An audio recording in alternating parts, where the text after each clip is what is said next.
Hey everyone, welcome to another episode with Vogue à la mode.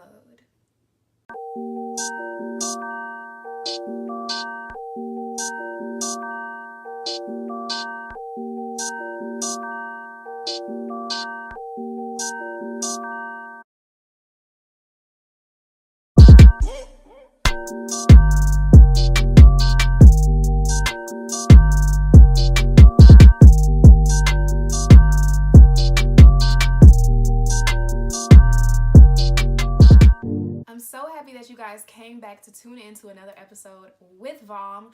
We're going to be talking about the differences, the pros and cons of studying at a fashion school online versus on campus. Now, most of the pros and cons that I tell you will be subject to like a fashion school and kind of my experience with the online versus on campus. Most of the things that I tell you today will be subject to kind of the fashion world and studying fashion.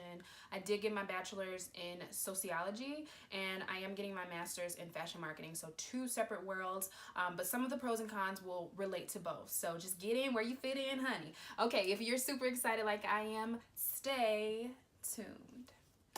All right, guys, so the first thing I'm going to be talking about today is studying on campus. I had that experience first, so that's kind of what I can relate to. If you guys don't know, I went to Howard University. Woo woo, HU, you know.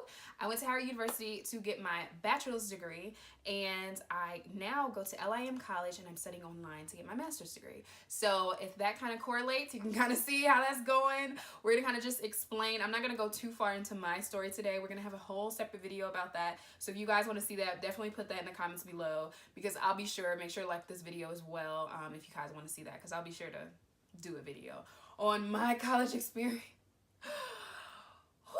Y'all, that's gonna be a video out of this world. Okay, so anyway, let's get on to it. If you guys see me looking down, I'm looking at my laptop because I do not have this memorized.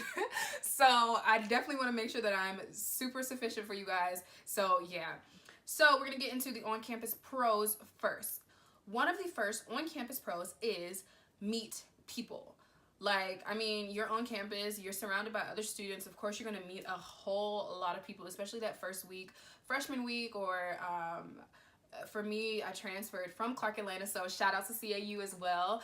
I transferred from Clark, and I went to Clark for 1 year. It was the best year, like a super amazing year, but I wanted to study another major, so I transferred to Howard University. And on that first week at both HBCUs is kind of where I got my orientation. I mean, it's not just the HBCU, but shout out to all my HBCU gang, okay? But the first week of school, you do kind of have that orientation, or you will have that freshman seminar type of induction ceremony, like all that stuff. So you'll meet people that's in the same boat as you, like scared, like nervous, or just like already like.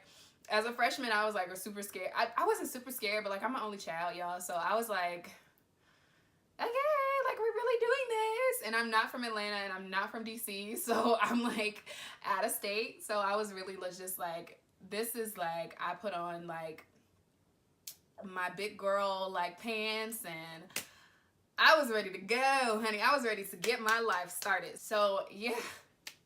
You do meet a lot of people. I met like some of my best friends to this day on the first day at both schools. So that's number one. Number two is networking. Your networking opportunities will be limitless, because think about it. Everybody who's in the same boat as you, not studying the same things, but who's in the same boat as you, are located in one place. After you graduate, that's going to be so hard to come by, as far as like networking with the people who are around your age doing the same things that you're doing, you know, in the same boat in one location, because everybody's going to be spread out, of course. So networking while you're on campus is definitely like one of the smartest things to do, because networking after post-graduation is going to be harder than you think, okay? And I'm not saying it's not attainable, of course, but I'm just saying that it will be a little bit harder. Okay. The next pro is something that I kind of took to heart, because I was just like, I'm a visual learner and I need somebody present, you know, in front of me to teach me. I need to ask you, I need to raise my physical hand and I need to ask you out of my mouth, you know, verbalize my question, and I need you to answer me on the spot. Like, I need a physical teacher to be around when questions arise. So that's a major pro for on campus. You are in physical classes with literal human beings sitting right next to you, a literal human being right in front of you. So when questions arise and you have, like, maybe you don't want to ask your teacher, you just want to ask your peer next to you or something, like, girl, what happened yesterday because I missed class. Just kidding, don't miss class. But you just want to ask around, you know, you just kind of want to get your feel into the subject matter or something like that. Just make sure that you really take into consideration that, like, being on campus and being online are like two separate things. So if that's something like that's a selling point for you, like you're a visual learner, like you need that person in front of you, like you need to kind of keep yourself level-headed, then on campus is kind of what you definitely want to do. The next pro is you can join orgs and join clubs on campus. So you can also do this as an online student, but it's a little bit harder. But on campus, you can kind of take advantage of all the orgs, all the opportunities that you get into. Easier, of course, because you can time manage yourself to kind of do your homework, to study, to meet up with your focus groups and things like that. And then you have like extracurricular time because you're on campus with the rest of these people. So like when practice comes in or when like other things come in, with these groups and things like that, like you have time to give to these groups because it's good to put on your resume, and it's good to put like, I'm a firm believer in LinkedIn, because when I tell y'all, it links you in, okay? Links you in. So make sure that you have a professional, top-notch LinkedIn. I'm not saying you have to have all the perfect qualifications and things like that, but make sure that you are really focusing on what you're doing in college and really applying that to your professional life, because you can think of college as a job. You know, most college students have jobs just because they need to kind of fund themselves while they're in college. Of course, I had a job all throughout college, so yes, I completely understand. My first year, I actually didn't have a job, just my first year. But my first year at Howard, I did have a job. So yeah, so just make sure that you are really kind of honing in on all the things that you have accessible and at your fingertips on campus, because if you were not on campus or if you were at home, like you wouldn't have the accessibility that you have on campus. Another thing is you do have job fairs. So most colleges, my school, Howard, had a job fair like all the time. With my major, it was not like helpful.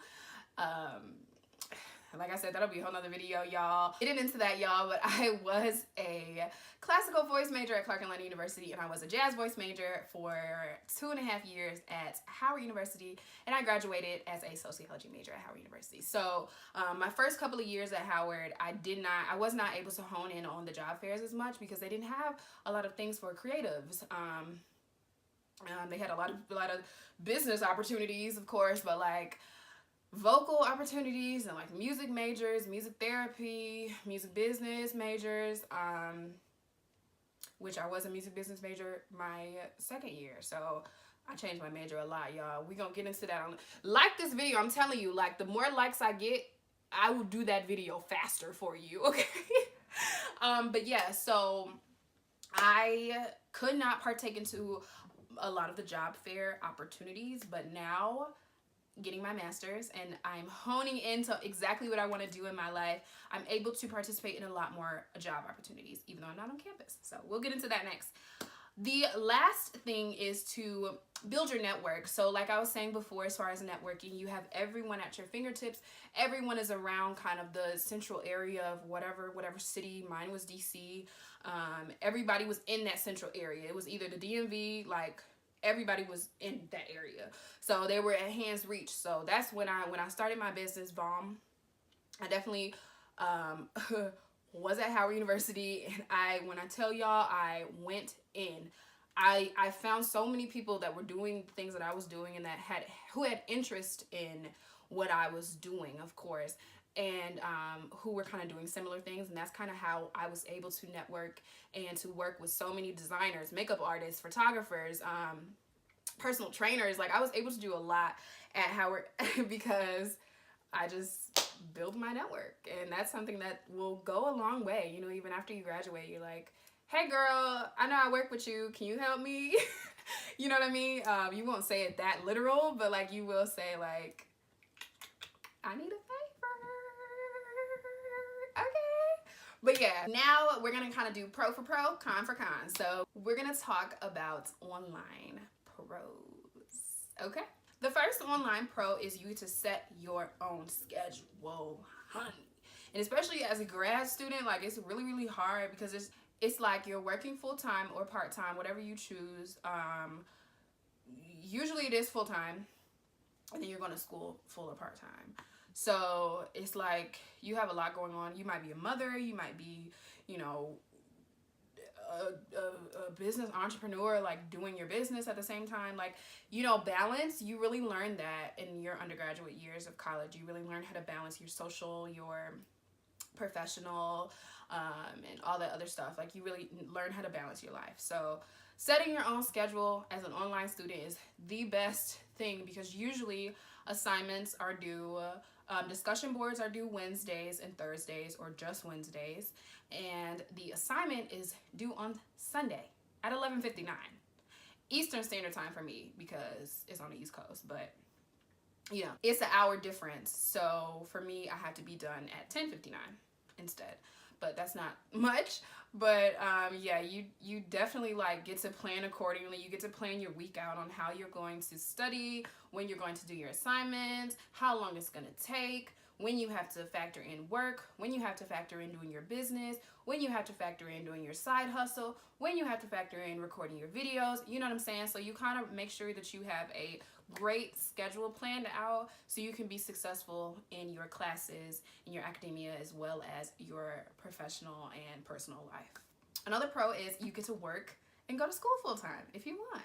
You know, it's a lot, but it's been done before. And if I can do it, you can do it, okay? So just plan your schedule out. The next pro is for those of us who are not in the remote location that our school is in, but you know, we want to get there. Yeah, so for example, I'm moving to New York very, very soon, but I'm not in New York right now. So I'm trying to reap as many benefits as this campus has to offer an online student. So I'm emailing constantly my academic advisors and my career counselors and things like that, asking, can I reap these same benefits that the on-campus student can reap? So for example, a career fair or a job fair, they offer that for online students as well. You just kind of pick out your agencies or your companies or your fashion houses. For me, and then you send them your resume, you send them a cover letter, and what they'll do is send that stuff in for you. So for example, you're reaping the same benefit as if you were on campus. They can physically hand it in, they can physically have a handshake and eye contact, but you know what, your resume can speak for you if you're an online student. So don't think that being an online student is that much of a difference. It's just what you put in, that's what you're going to get out of being an online student. So if you're lazy with it, it's going to be lazy with you. If you're hardworking with it, it's going to be hardworking for you. So just make sure that you really, really take advantage of all the opportunities that you have and that you can take advantage of. As far as being in a remote location, you know, you just kind of have to deal with that. But if you're going to move where your school is, then make sure that you're putting your name out there, because when you get to New York, or you get to LA, or when you get to Chicago, or when you get to Miami, you know, they'll know your name. They won't be like, who? Skip over her. You know, they'll be like, oh yeah, wow, Simone, I know her. Like, she did amazing in her schoolwork and on her resume and in her professional work. She did these internships and we got her this, and you know, she wrote for the school magazine. Like, you want to make sure that your name is out there, so by the time that you get to that location, it's like it works for you. Like, you just sit and you're like, hey, I'm here now. What do you have to offer me? So be smart, okay? Another pro about studying online is you don't have to change your life up. So if you're, you know, a stay-at-home mom, or if you're like whatever your situation is, you really don't have to switch your life up. You can remain on the same path. Just make sure that you have a nice schedule set out so you can kind of remember you do have an assignment due on Sunday. So make sure you do it, and make sure you do your discussion boards and respond to at least 2 more students with the appropriate amount of words, and with your citations. Don't forget those, because you will get an F. Okay, don't forget those. So make sure you like keep your schedule going together, even though you still have your regular life, you're still living your life that you've been living.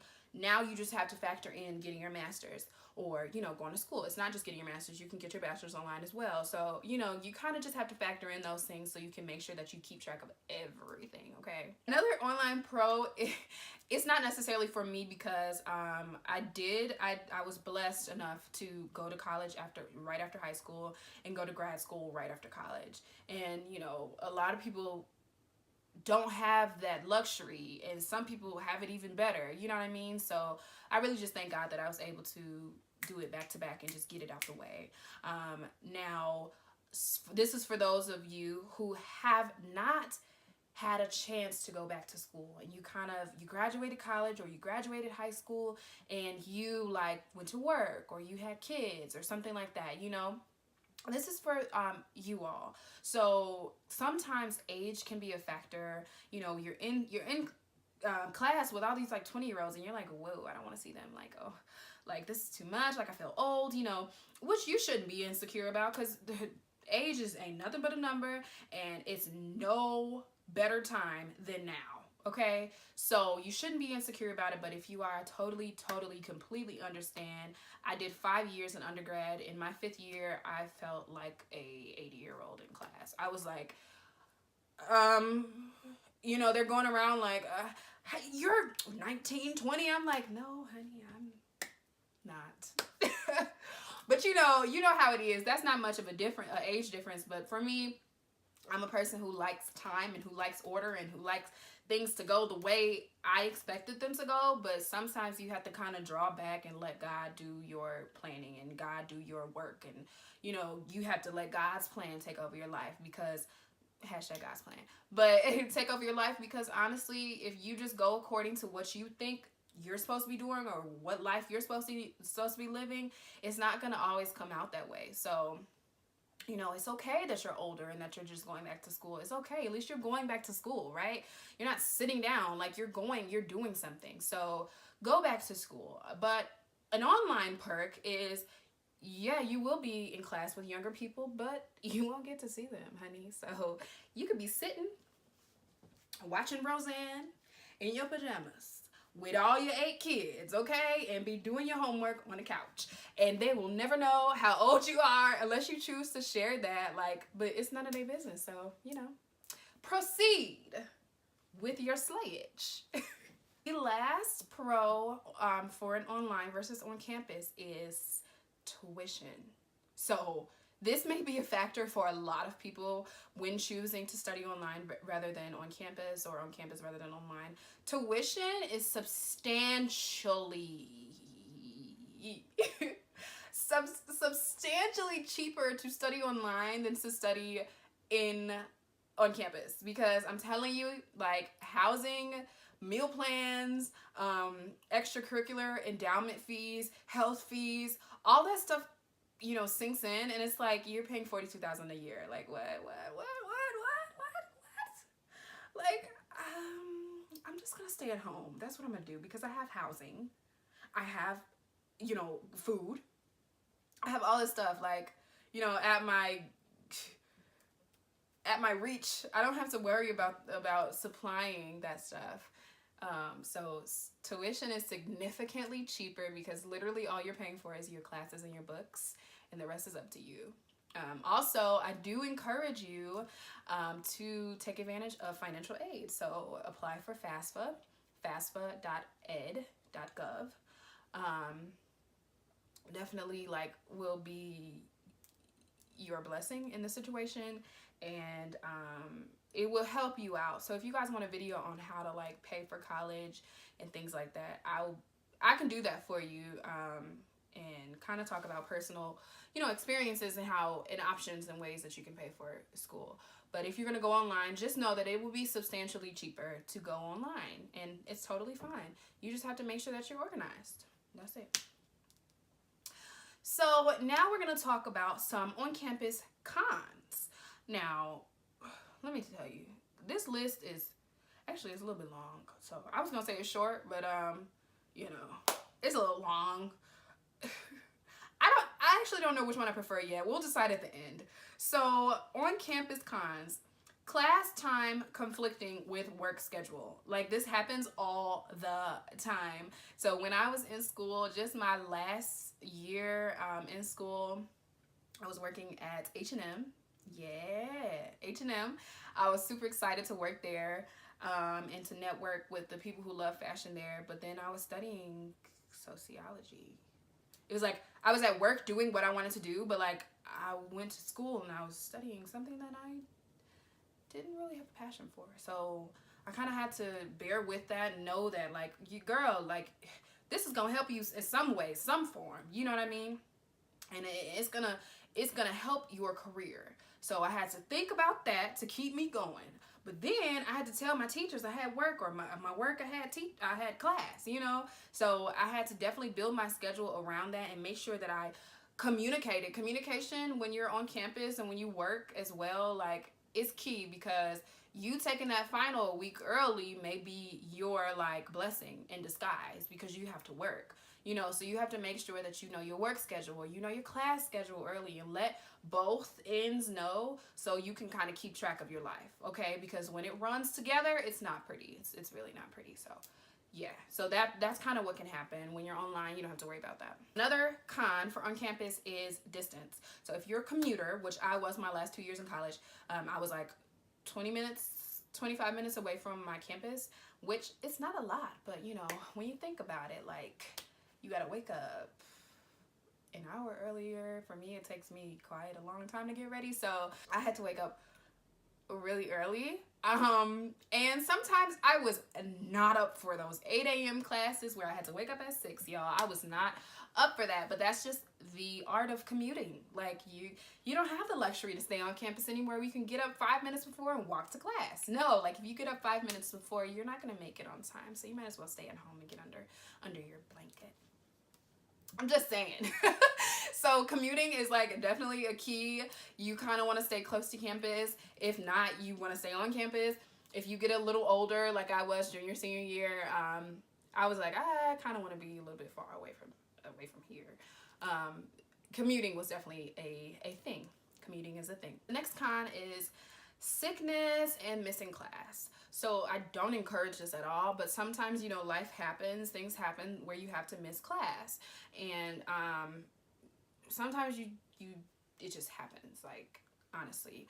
But then again, like, if you're on campus and you're far and you have to commute, things like that, and you miss school, you have to go back in the next day and try to get those notes from one of your peers. And if they don't have it, don't you go up to the teacher, because the teacher's not going to care less if you showed up yesterday. Some professors do care, but most don't, because they're like, you're an adult, so whatever happened in your personal life, you can figure that out, you know? So if you do happen to miss class and you're on campus and you're a commuter, make sure that you have a plug-in class where you can be like, hey, I wasn't in class today for whatever reason, or don't share if you don't want to, but do you have the notes? You know, because I need the notes. Do you have the homework? Do you have the pages that we're supposed to read? So like I was saying, communication is really key, especially like if you have sickness going on, or if you have, you know, another reason why you had to miss class. So the next con is finals and midterms are in class. So take that however you want to take that. But, you know, finals and midterms are in class. So what that means is you need to be on your A game, okay? You need to be studying. You need to be reading. You need to be meeting with groups. You need to, like, it's so much that you need to be on top of, because when your finals and your midterms come up, you don't have any other source. You know what I'm saying? You have to know the information, because if you don't know it, you're going to fail. So being on campus, I just listed this as a con because you need to make sure that you're completely subject to learning. And, you know, I'm not saying education should be your whole life, but I'm saying that you need to take it seriously, because not only are you paying for this, like, after 4 years or 5, it's gonna be gone. And whatever you did during that time is gonna mark your future. You know, it's gonna impact your future just a little bit, okay? Some employers are gonna ask for your GPA. Some employers are gonna ask for proof of a degree. Some employers are gonna ask for recommendations from teachers. You know what I mean? So you kind of want to have a good rapport with the whole academic world, okay?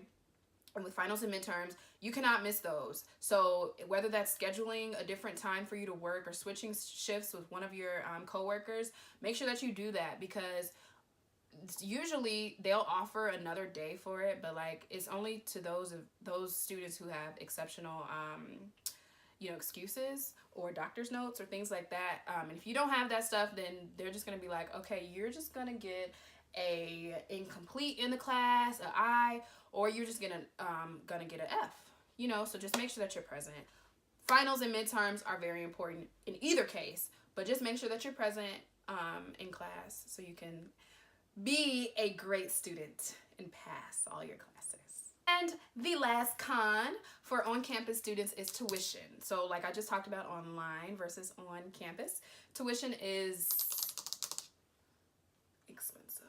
Okay, it's more expensive, I can say. In my case, I went to school out of state. I went to a private school, HBCU, and I went to Howard, which is like an Ivy League, elite, black college, like in DC. So it was hefty. Okay, I'm not even gonna front. It was hefty, but everything was worth it. I did well. I came out. I graduated. I have my degree, and I was able to go to grad school because I graduated. You know, just God is good. God is good. So yeah, just put him all up in the equation, and I'm telling you, it'll all work out for you. Okay. So let's do these online cons. So the first online is networking is like so limited. Like, think about it. You're not with these students. Like, you're not, like, you don't know them by face or by name for real. I mean, you can email them in your discussion board and be like, hey, we should totally collab. But then it's just like, I don't know you. Like, I just don't know you. So networking is limited. Internships are hard to get if you're an online student. But it's all possible. You know, it's very possible. So just make sure that you reach out to those professors and advisors who you need to reach out to so you can find out what you can do as an online student. The next con is, going back to me being a visual learner, communicating with your teachers is kind of hard. Your professors are busy too. They have lives too, right? So they tend to put the information on the Blackboard, is what we use at LIM. They tend to put the information on there a week in advance. So you already know your assignments. You already know your discussion board. You already know your quizzes, your tests, and things like that you may have that week. You already know of that stuff. So if you have a question, email your professors right away, because it may take them up to 24 hours or 48 hours to email you back. And if you wait till the last minute and email, and you're just like, I just gotta do the assignment. If I didn't do it right, which I've been in this situation. If I didn't do it right, then I mean, we'll figure it out on the next week, you know? And that's really not the way to go. Like, email your professors and your teachers and your advisors and your, you know, counselors early, so they can get back to you in an amount of time where you can still do a substantial job when you do your assignments, you know? So you don't have to worry about like, oh, I did it wrong and I could have did it so much better because I didn't get her email on exactly what to do. Like, make sure that you're in tune, okay? And then they'll give you a syllabus about a week early before the class starts, a syllabus and a class schedule of exactly the chapters you'll have to read that week. You know, they'll give you a week by week schedule and telling you what exactly assignments are coming up and things like that. So you can be organized, you know, as organized as you want to be. You can do things in advance. Sometimes they post it the week of, so not that early in advance, but you can actually just write up the assignment and then just post it. And then by Sunday, you're chilling, watching a game. Another con is introverts. Y'all. Us. we become more introverted. Okay. I was a complete introvert. Complete. I did a lot in high school, but I did a whole lot, right? But I was an introvert. I was very shy. But I still did it, but I was very shy. And then when I went to Clark and Howard, it really brought me out of that because I was around like people who were just like, go get it, you know, go do it, go. Like, and I was just like, go, you know. But then by my last few years in college, I would start talking to people I barely knew. Hey, what's up? Like, what are you doing today? You know, I would start talking to people and I'd be like, whoa, like I'm getting out of this. Like I'm an extrovert now, you know? But like, honestly, online, if you're an introvert, prepare to become more of an introvert because you're not going to be going outside of the house. Like unless you're going to work. Other than that, it's just like in other activities in your life, you know, you're just like in the house. Yeah. So that's that. Take it or leave it. You don't have to be an introvert. You can do activities and go outside your house and do stuff, you know, if you want to not be so introverted. But if you are an introvert, that may happen to you. So this con is specifically for my school at LIM.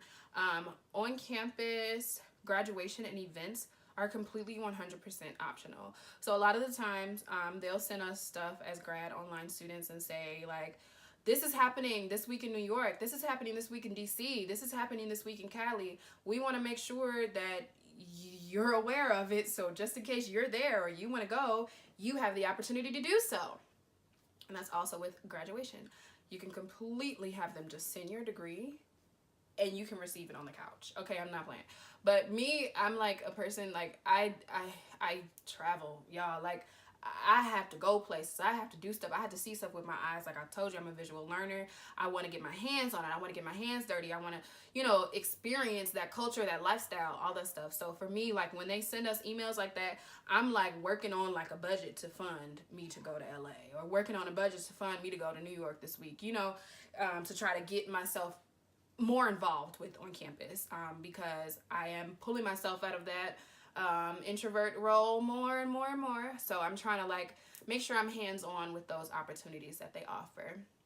Even though they're 100% optional as an online student and as a grad student, you still kind of want to partake in them. So you can receive that full-on college and graduate school experience. The next con I've kind of explained already, but like Greek organizations and clubs and things are harder to join as an online student because you're not like surrounded by these organizations. So you kind of have to make sure that you put yourself in the know. Okay? Take it or leave it. Put yourself in the know. Email these people that you need to email. Make yourself known, even though you're far away. Like I'm a substantial amount of hours away, but I'm putting myself in the know. So by the time I get down there, I'm like, yeah, that was me emailing you. So yeah, so Greek organizations and clubs and things are harder to join, but you can definitely find some things to join through online as far as writing. I'm a blogger, so I love to write. So you can email and ask to write for like a magazine, like the school magazine or something like that. So just find the opportunities that you can do as an online student, okay? But if you don't want to join any opportunities or you don't want to do anything, then that's fine too. You know, if you already have a life, like, and you just want to graduate, like, just graduate, okay? So we've come to the end of this video, the pros and cons of online and on campus experiences. I can probably say that I like them both for different reasons. And I like on campus a little bit more. It's like 60%, you know, it's like that heavy part. I love being on campus because I just love to be in the center of it all, you know, and I love to have that networking connection, and it's a part of what I do. So I can't give content like I want to give content with other faces and other people if I'm not really surrounded by them. So, you know, and I can do things to make sure that that happens, but you kind of just that on campus, when I tell y'all, like, that on campus is like amazing. Like, and you really don't realize what you have until it's gone, or you realize you really don't realize what you have until it's the end of it. So just make sure you really take advantage of all the opportunities that you have as an on-campus student. Online student, I like to build my own schedule. I don't want to be in class at 8 a.m. every single morning, and if I'm not there, then it counts against me, and this and that and that and this. You know, I like to have my resources available, my books, my, you know, encyclopedias, my school books. Like, I like to read up on stuff. I like to take my time on assignments and things like that. I don't want the next day to be like, oh, you have a 10-page paper due. Bye, go do your paper. You know, no, it's like you have a week to do this 10-page paper, so do your best, okay? And mind you, in grad school, even going to school for fashion marketing, it's tough. Like, it's tough, okay? And God be the glory that I have got A's in all my classes, and I have a 4.0 GPA right now, and I'm praying to maintain that, because y'all, like, it's very, very tough. Grad school, even though it's fashion grad school, like, fashion grad school requires you to do papers, assignments, midterms, finals. I'm talking about, like, it's tough stuff, okay? And the professors and the doctors and stuff who are teaching us, they don't want no half-done paper. Like, they're gonna come for you. Like, you're in grad school, honey. You're not in undergrad anymore. This is not no play. Like, no, come to me correct. So you have to make sure that you have your stuff completely exceptionally done, okay? And sometimes, you know, you will be like a little confused, and, you know, assignments will be better the second time rather than the first. And, you know, you do want to just make sure that you take your professor's notes into consideration, and make sure that you apply those changes that need to be applied. So that way you can get the most out of the class, of course. But in grad school, it's a little bit different, because you need to make sure that you're in the correct field and career that you need to go in. So most of the time in grad school, you don't find people changing their majors and doing that type of stuff, because it's like they have that laser focus. You know, they know what they want to do already. Okay, they figured that out in undergrad or in high school, you know. So me knowing what I want to do and have that laser focus already, I'm so determined. Like, yesterday I did an assignment, and when I tell y'all, I was typing like 50 words per second, because I was so on edge about what I was learning. And to have that love, and to have that acknowledgement and that gratitude for what you're learning, I'm telling you, like, it's no greater feeling. I'm sure it's a greater feeling, but I'm just saying, it's like an amazing feeling to be able to study and to know what you really want to do, and to be in it, okay? I don't care if you're on campus or you're online. You're doing it, okay? You're doing it, and it gives me a thrill. It gives me adrenaline to do my assignments, and to do my tests, and to see my professor's notes, and to know that I'm doing so well, because it's always what I wanted to do. And of course, I did get kind of bummed, like, I'm online, like, I'm not getting this experience that I want, and this and that. But I had to factor in, honey, them numbers, okay? It's way cheaper over here. Way cheaper over here, okay? And even though you're not subject to all that networking and stuff that's at your fingertips, this is up to you now. Like, it's up to you. So whatever work you put in is what you're going to get out, okay? So as an online student, you need to make sure that you have your priorities in check, and that you know what you want to do. Okay, that's all I'm going to say. Make sure you know what you want to do in grad school, as an online student especially. But once you have that all settled in, like, I'm telling you, like, it's going to go by as a breeze. And my program specifically is only a year. So I'm trying to take advantage of all the opportunities I have available. So yeah. So if you're asking, which one do you prefer? I honestly don't know, and I cannot tell you. I don't know. I don't know. I prefer them both for different reasons. So I'm gonna leave you guys with that. Thank you all for tuning in to another episode, and please be sure to like, comment, and subscribe. If you guys have any questions or video ideas, make sure you put it below. But thanks for tuning in to another episode.